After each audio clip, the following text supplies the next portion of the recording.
The first time I stepped in her tailor shop, it felt like entering another world. Sunlight poured through the wide front windows, casting warm gold across neatly stacked bolts of fabric and the polished wooden floor. The air smelled faintly of cotton and thread, mixed with the subtle tang of freshly ironed linen.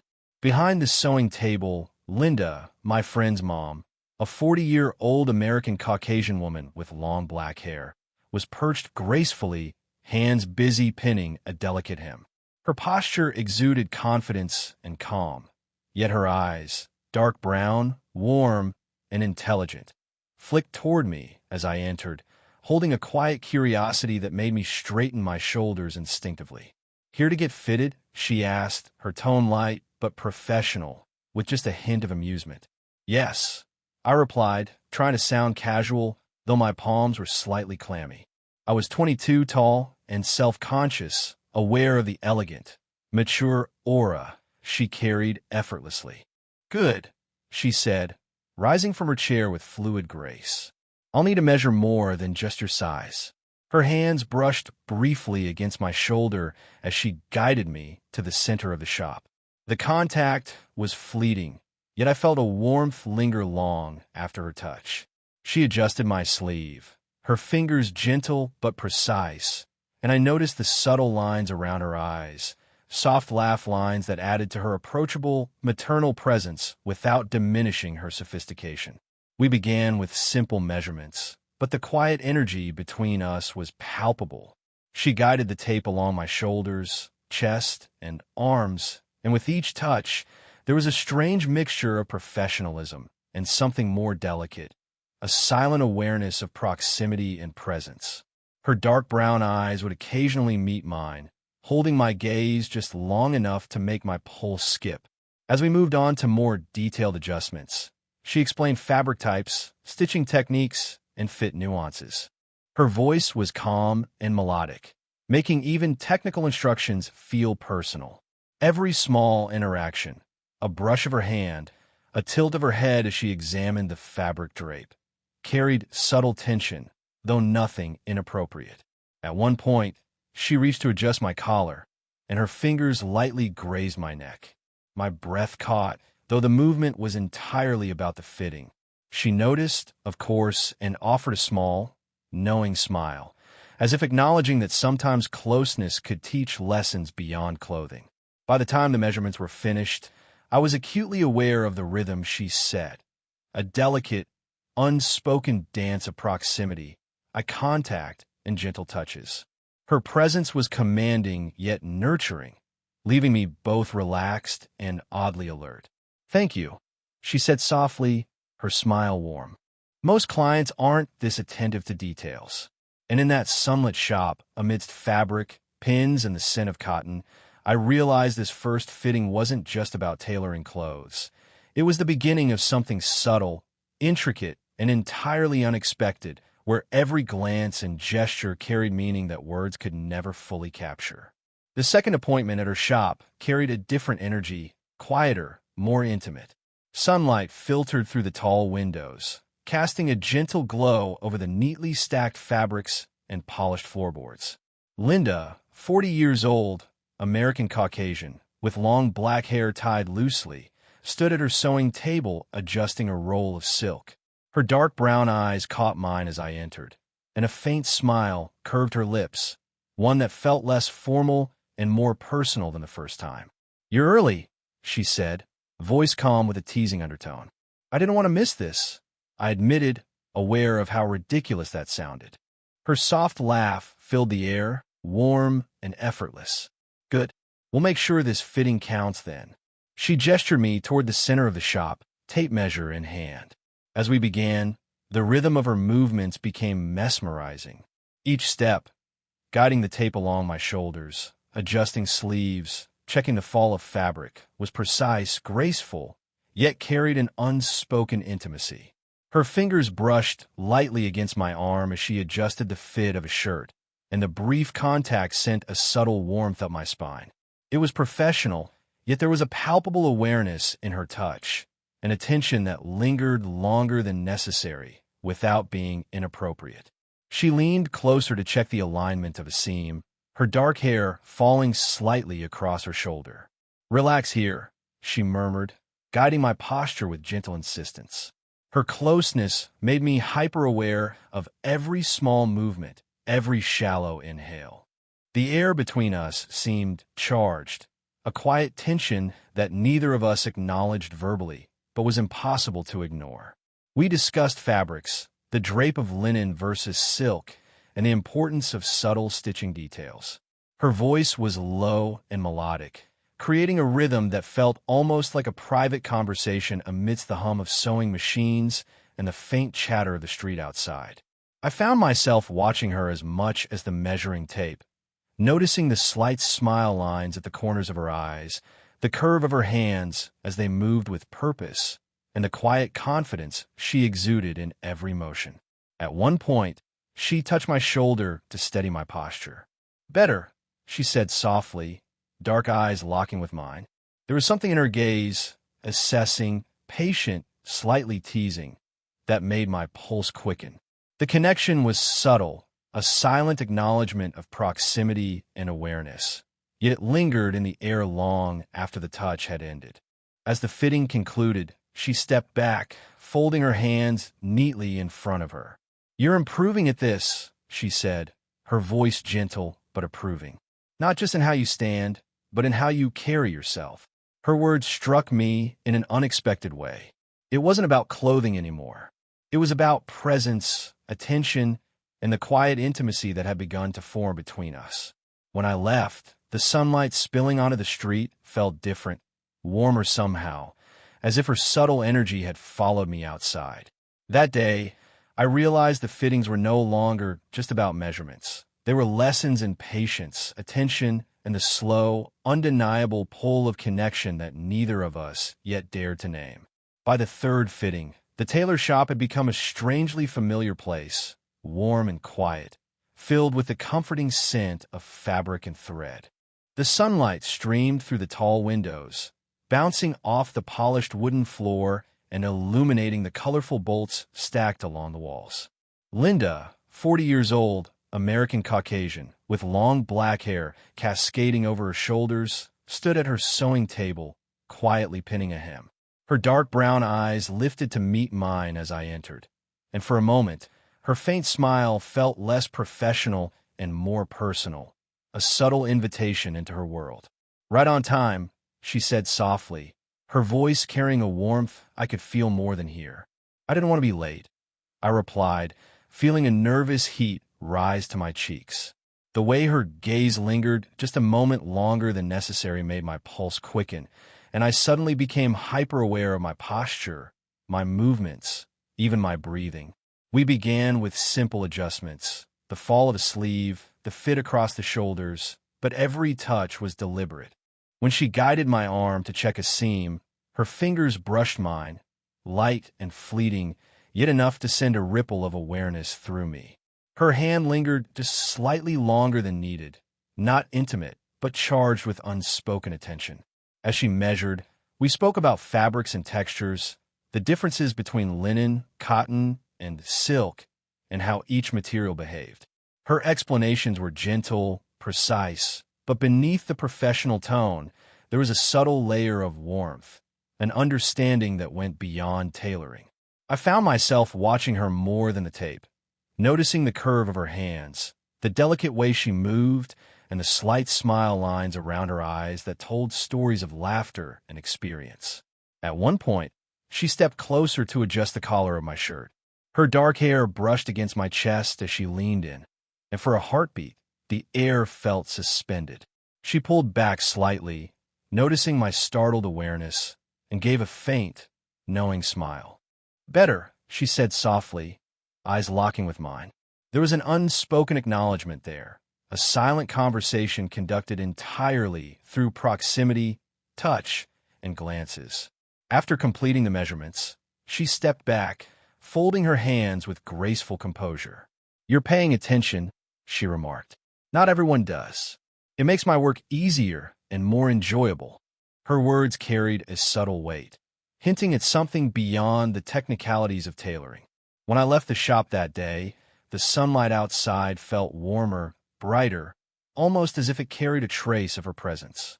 The brief touches, the quiet laughter, the unspoken attention. It all lingered, creating a connection that neither of us had yet named, but both of us felt. That day, I realized that these fittings were no longer just about getting clothes tailored. They were lessons in presence, subtle intimacy, and the delicate pull of attraction that moved slowly, almost imperceptibly, between us. Each glance, each gentle touch, had begun to weave a tapestry far more intricate than any fabric in her shop, a connection that was quietly, irresistibly growing. By the fourth fitting, the tailor shop had settled into a comforting rhythm. The familiar scent of cotton and silk, the soft hum of the sewing machine, and sunlight spilling through the wide front windows. Linda, 40 years old, American Caucasian, with long black hair loosely tied back, moved gracefully between the rolls of fabric and the measuring table. Her dark brown eyes flicked toward me as I entered, and the faint curve of her lips suggested amusement, familiarity, and perhaps a quiet curiosity that mirrored my own. "You're early again," she remarked, her voice calm and melodic. "I guess I like being on time for the important things," I replied, trying to sound casual, though my chest felt slightly tight. She smiled knowingly, stepping closer to check the alignment of my sleeves. Her fingers brushed mine lightly as she adjusted the tape along my shoulders. The touch was unintentional in its intimacy, a fleeting contact, yet it left a warmth that lingered, an awareness of her proximity that was impossible to ignore. As she worked, the conversation flowed more easily than before. We spoke about fabrics and stitching techniques, but there were pauses, fleeting moments of silence, where her eyes would meet mine, holding a gaze that spoke volumes. There was no need for words. The subtle tension was in the way she leaned in to examine a seam, how her hand rested momentarily near mine, or the soft, almost imperceptible smile that curved her lips when our fingers brushed. At one point, she guided me into a standing posture to check a jacket fit. "Relax here," she instructed, placing her hands lightly on my shoulders. Her touch was grounding, gentle, and precise, a mixture of professional care and subtle intimacy.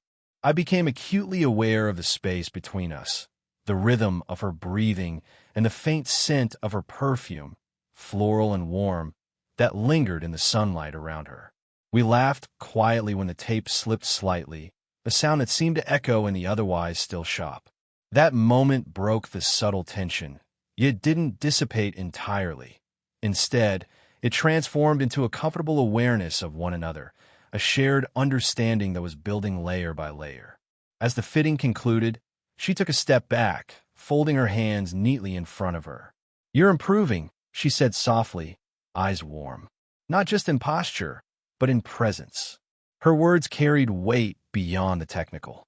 They weren't about tailoring anymore. They were about attention, connection, and the quiet intimacy that had grown between us.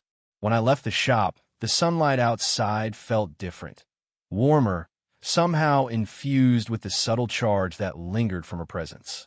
Every glance, every brief touch, and every pause in our conversation had begun to form an unspoken bond. It was a slow, delicate connection, one built on trust, attention, and the silent acknowledgement of emotions neither of us yet dared to name. That day, I realized the fittings were no longer just about clothes.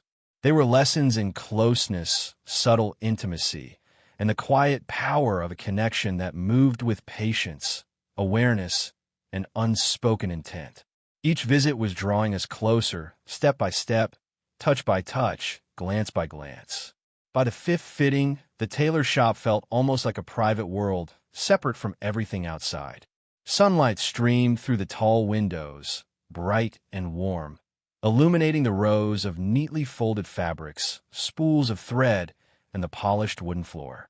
Linda, 40 years old, American Caucasian, with long black hair cascading over her shoulders, was at her sewing table, hands moving deftly as she adjusted a hem. Her dark brown eyes met mine as I entered, and her faint, knowing smile suggested she remembered every detail of our past appointments, the subtle tension, the small touches, and the quiet rhythm that had developed between us. "You're punctual again," she remarked, voice calm but layered with a teasing warmth. "I didn't want to miss anything," I admitted, feeling an unsteady heat rise to my cheeks. The way her eyes lingered on me made every movement feel heavier, every breath more deliberate. We began the fitting, working through adjustments on a jacket she was sewing for me. Her hands brushed mine accidentally, or so I tried to convince myself, as she guided the tape measure across my chest. The contact was fleeting, but it left a trace of warmth, an unspoken awareness that pulsed between us. She stepped closer to adjust the collar, and for a moment, her long black hair brushed my shoulder. My pulse jumped, though the gesture was entirely professional. "Relax," she murmured softly, guiding my posture with her hands, her dark brown eyes locking onto mine.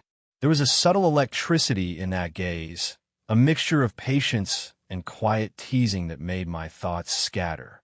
Every instruction she gave about fabric drape, shoulder fit, or sleeve length felt like a conversation layered with tension, the kind that doesn't need words to be understood. We talked more than before, not only about fabrics but about style, preferences, and personal habits. Her voice was calm and melodic, the words wrapping around me like the soft cotton she handled with such care. I noticed small things, the slight smile lines at the corners of her eyes, the graceful curve of her hands, and the gentle sway of her posture as she moved around me. Each detail drew me in a slow, almost hypnotic pull that I didn't try to resist. At one point, she reached to smooth the fabric along my arm. Her fingers lingered briefly, her touch intentional yet subtle, grounding me in the moment. "There," she said softly, eyes meeting mine. The faint acknowledgement of our proximity made the room feel smaller, warmer, more intimate. I realized then that this was no longer just about tailoring.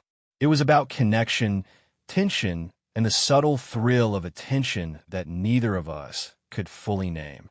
When the fitting concluded, she took a step back, folding her hands neatly. "You're more aware this time," she said gently, her gaze warm. "It makes my work easier." Her words, simple as they were, carried an unspoken weight. They weren't about measurements alone. They were about the quiet, lingering connection that had been growing since the first fitting. As I left the shop, the sunlight outside felt brighter, warmer, as if it carried traces of her presence. The brief touches, the glances, and the unspoken awareness lingered with me, a slow-burning connection that was quietly, irresistibly deepening. Each visit was no longer about clothing. It was about the subtle intimacy that grew with every shared moment, every careful measurement, and every unspoken glance. It was later than usual when I returned to the tailor shop that evening, the golden sunlight fading into a soft twilight. The streets outside were quiet, and the warmth of the shop contrasted sharply with the cool breeze drifting in through the slightly open window. Linda, 40 years old, American Caucasian, with long black hair falling loosely over her shoulders, was still at her sewing table, the room bathed in the gentle glow of the overhead lights. Her dark brown eyes lifted as I entered, and a faint, tired smile curved her lips, more personal, more vulnerable than before. "You're here late," she said softly, voice carrying a mix of surprise and warmth. "I couldn't leave," I admitted quietly, aware of the flutter in my chest as I stepped closer. The shop, usually a place of precision and routine, now felt like a private, suspended world, ours alone. She gestured to the mat in the corner, where a small piece of fabric lay ready to be pinned. "Sit," she said, her voice gentle. I obeyed, feeling the air between us thicken with unspoken tension. She leaned over the fabric, her fingers brushing mine as she held it in place. The touch was fleeting, yet it lingered in my mind, drawing attention to every subtle movement, every quiet breath. For the first time, her tone shifted from instruction to confession. "You know," she murmured, eyes not leaving mine, "most people don't notice the little things, the way fabric falls, the rhythm of a stitch, or the presence of another person in the room." Her words were soft, but they carried a weight that pressed gently against my chest. I watched her hands work, careful and deliberate, yet I could feel the awareness behind her touch, a silent acknowledgement of proximity, of connection, of something neither of us dared to name aloud. When she adjusted a seam near my shoulder, her fingers lingered just a moment too long, her dark eyes locking with mine in a quiet, deliberate pause. My pulse quickened. "You're different," she continued, voice almost a whisper. "Not just in how attentive you are, but in how present. It's rare, and she trailed off, as if she didn't want to say more. I didn't speak, letting the silence stretch between us, filled with the unspoken words and the electricity of proximity. Every glance, every subtle movement, every brush of our hands seemed to matter more than anything said aloud. The air was charged, intimate, yet entirely safe, a balance she carried naturally. Finally, she leaned back, exhaling softly. "It's strange, isn't it? How people can notice things that aren't taught, feel things that aren't shown." Her gaze softened, and for a brief moment, the confident, poised Tailor faded, leaving just a woman sharing a fragment of herself. As I rose to leave, the room felt heavier with meaning. The quiet connection between us had deepened, moving beyond measurements and fittings into something more subtle, electric, and quietly consuming. That evening, I realized that the slow, deliberate bond forming between us was no longer about fabric. It was about awareness, presence, and the tantalizing tension of unspoken feelings that neither of us yet had the courage to fully explore. The last fitting arrived on a bright, crisp morning. Sunlight streamed generously through the wide front windows of the tailor shop, illuminating every bolt of fabric, every neatly arranged spool of thread, and the polished wooden floor. Linda, 40 years old, American Caucasian, with long black hair flowing freely over her shoulders, was at her sewing table, her dark brown eyes lifting to meet mine as I entered. Her faint, confident smile was warmer this time, tinged with nostalgia and something I couldn't immediately name, a quiet vulnerability beneath her graceful, MILF-like presence. "You're punctual again," she said softly, her tone carrying familiarity and a subtle amusement. "I wouldn't miss this," I replied, aware that my heartbeat was unusually fast.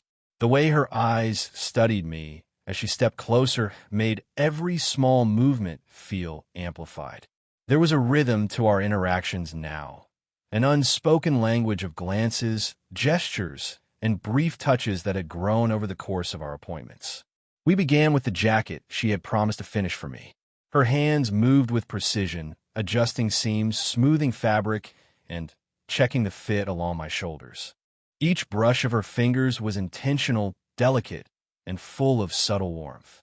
When she guided my arm to test movement, her hand lingered lightly along mine, a fleeting contact that sent a ripple of awareness through me. I realized how much I had been waiting for these moments, how much the quiet intimacy of her presence had become a tether I didn't want to release. As she pinned the final adjustments, our conversation shifted away from fabrics. She asked about my life, my friends, my routines, questions asked not out of professional courtesy, but genuine interest. Her voice was soft, melodic, comforting, yet charged with a subtle energy that made even ordinary words feel weighty. When she leaned slightly to examine the lapel, her hair brushed against my arm, and her dark brown eyes met mine. For a heartbeat, time seemed to pause. "You've learned to notice details," she said, voice quiet but certain. "Not just in clothing, but in people. That's rare." Her gaze softened, revealing the vulnerability beneath her confident exterior. "It's why these appointments and our conversations mean more than I expected." I swallowed. The words caught between my heart and my lips. I wanted to say something, anything that could capture the subtle pull I felt, the tension that had grown quietly but relentlessly. But instead, I nodded, understanding that some connection spoke louder without words. As the final pin was placed, she stepped back, folding her hands gracefully. "You've been extraordinary," she said.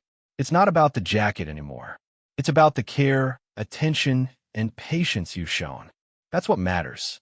When I left the shop, the sunlight outside fell sharper, brighter, carrying the echo of her presence. Every brush of her hand, every lingering glance, every unspoken pause had woven a tapestry of quiet intimacy between us. The fittings had been lessons in patience, awareness, and emotional closeness, a slow-burning connection that had transformed ordinary moments into something profound. That day, I realized that our bond had reached its peak, a connection built on respect, subtle tension, and shared vulnerability. It was complete, whole, and unforgettable, a story that had begun with measurements, but ended in understanding, presence, and the quiet power of two hearts slowly, undeniably drawn together.